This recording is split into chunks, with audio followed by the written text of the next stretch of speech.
the one you yourself wrote. Yeah. It's not a funny story, Tommy. Yeah, I thought this was a serious scene, Tommy. Yeah, why are you laughing? Okay. Well, sometimes people do crazy things, right? Human behavior. Let's continue our conversation with Greg Sestero. Obviously, we got to talk about The Room. Something that amazes me about the whole story, about everything that went on around The Room, is the layers of this story. How not only was there The Room, the film, but then came the book, The Disaster Artist, which you wrote, and then ultimately the film, The Disaster Artist, which is fantastic. So let's start with The Room, which is one day to be considered the greatest bad movie ever made. You've even said that yourself.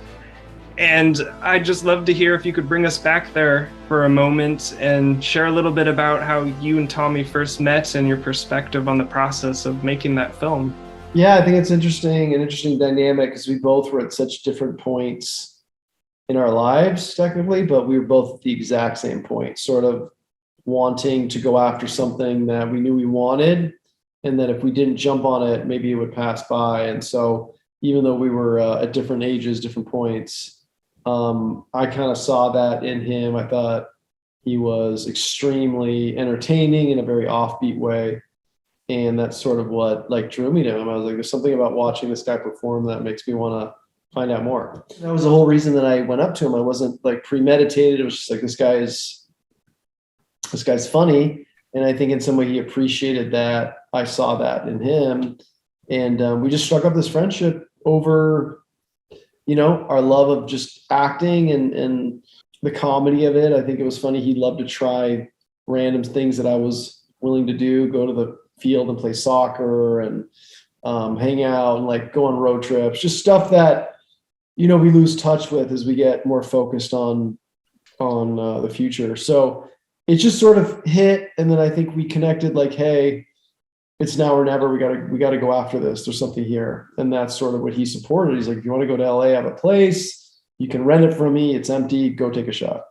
That's amazing. And you met initially in the acting class, correct? Yeah, that's where we first met. We did a scene together, and then it was became less about the scene. It became more about just getting out there and seeing what we could make happen. And then what was the process like of filming it? So The Room was it started filming. It's funny. I found photos from 20 years ago. Wow. Sleeveless red shirt, working out, just randomly. And then here is 2 months later, I'd be filming in that shirt on the rooftop.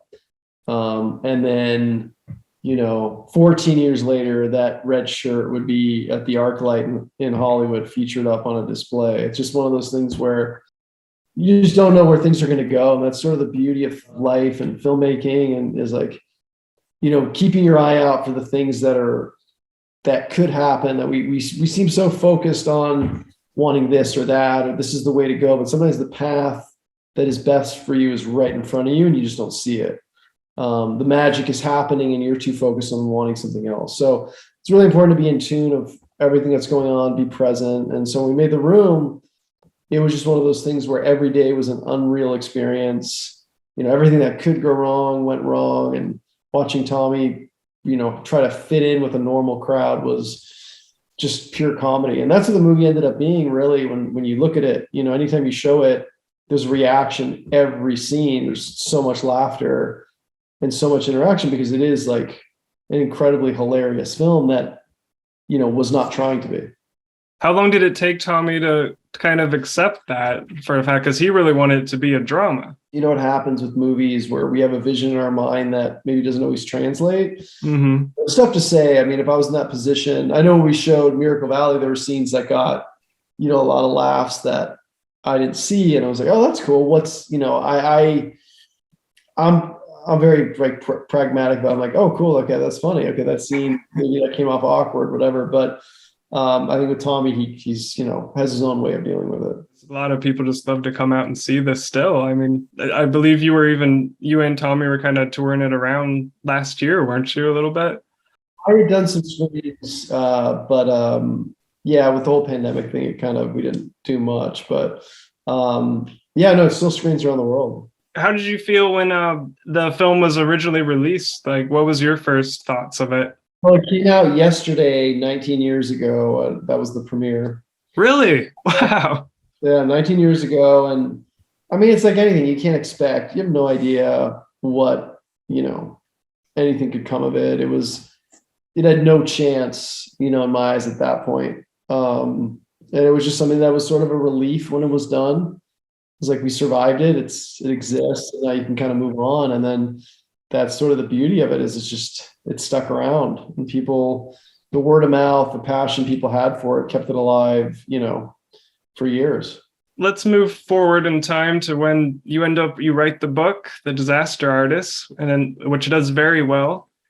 And I'd just like to know, how did that book, what was the beginnings of this book? Was it your original idea to just go for it? Or how did writing down these experiences come together? I just knew that when I'd gone to screenings, how much people love the movie and their thirst for what, what else was there. I knew the story behind the making of the movie could make its own great movie. And so I kind of set out to write a book that could become a film. Awesome. And, and so I just saw these two characters, and I focused, tried to focus the story about, the friendship, and, that's what we just set out to do, is to have it become a film. Did you expect then for it to become as popular as it did, the book? I knew we'd worked with a really good publisher, and we'd gotten some feedback, and people really liked it. But again, you never know if people are, going to spend the time to read it and how they're going to connect to it. But 3 weeks after the book came out, Seth Rogen and James Franco reached out. They were reading the book on the set of The Interview, and they're like, we got to do something with this. It's a very inspiring story. It's a crazy Hollywood story. And so it happened pretty quick. And, people still love the book. It's published in Poland. It's published in the UK and Australia. So it's just one of those things that it's brought, a lot of laughs and a lot of inspiration to people. And that's all you can really hope to do with your work. Yes.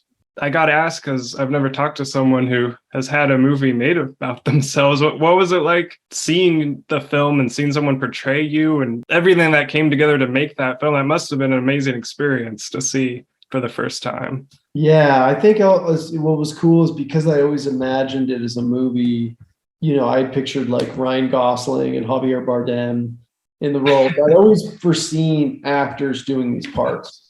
But you can never prepare yourself when you're actually there on set, watching these scenes play out from your life. I think it's something that I found very therapeutic, very rewarding.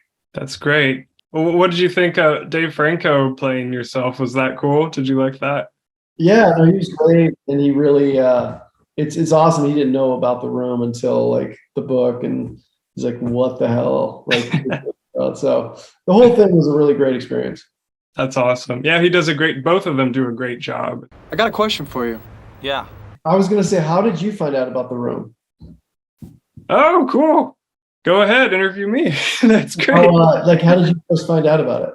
I first found out about it through some friends in college. And then when I saw the Disaster Artist trailer come out, I was like, oh man, oh God, I got to see that. It looks great. During the pandemic, I found it on Netflix and I watched it. Now I've watched it several times over the course of the pandemic and absolutely loved the story. The main thing that brought me into it was the film, The Disaster Artist. Getting to see it that way first, I think, was really special. Like you said, to really see the focus of the friendship. And like you said, it's comedic, but it's also got some drama in there. It's just a really fun, inspirational story that anytime I turn it on, it makes me happy. I laugh, I smile. Very sweet ending too. I really like how they portray the ending with fictional you talking Tommy down, and that whole moment. It's just amazing in the theater. I love how that was done, what I believe I read wasn't necessarily true to life exactly. No, not in that Yeah. way. But anytime they adapt a story, it's like you Yeah. try to put together as much, scenes as possible to tell tell the story.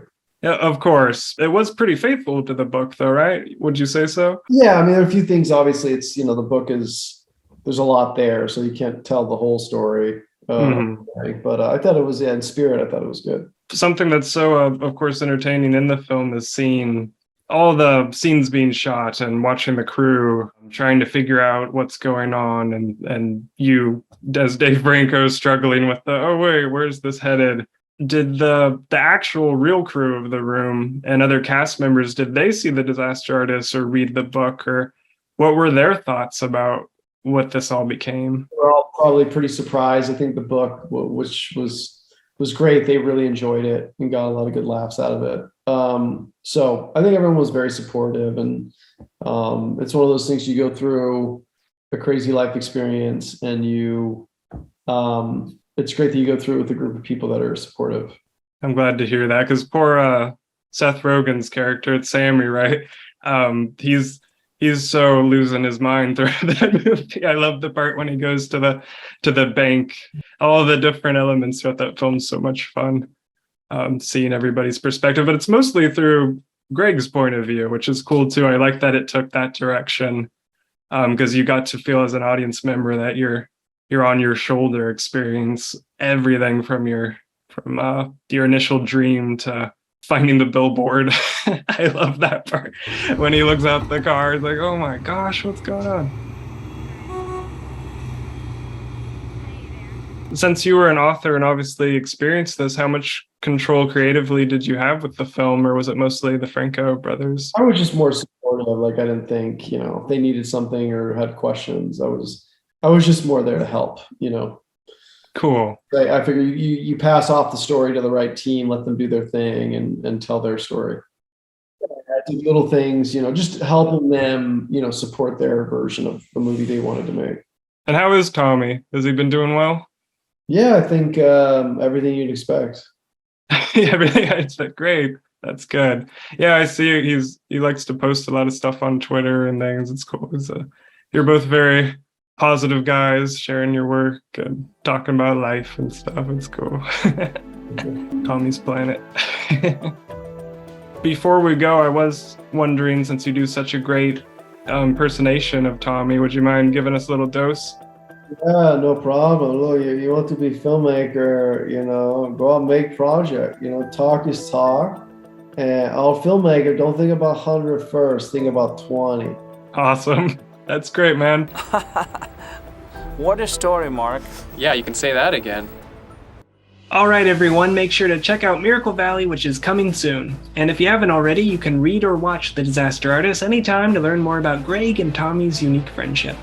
Thank you for watching the Burbank International Film Festival's Real Conversations. Please make sure to like this video and subscribe to our channel. And also follow us on Instagram, Twitter, and TikTok. And learn everything you need to know about the festival at burbankfilmfest.org. Thanks for watching.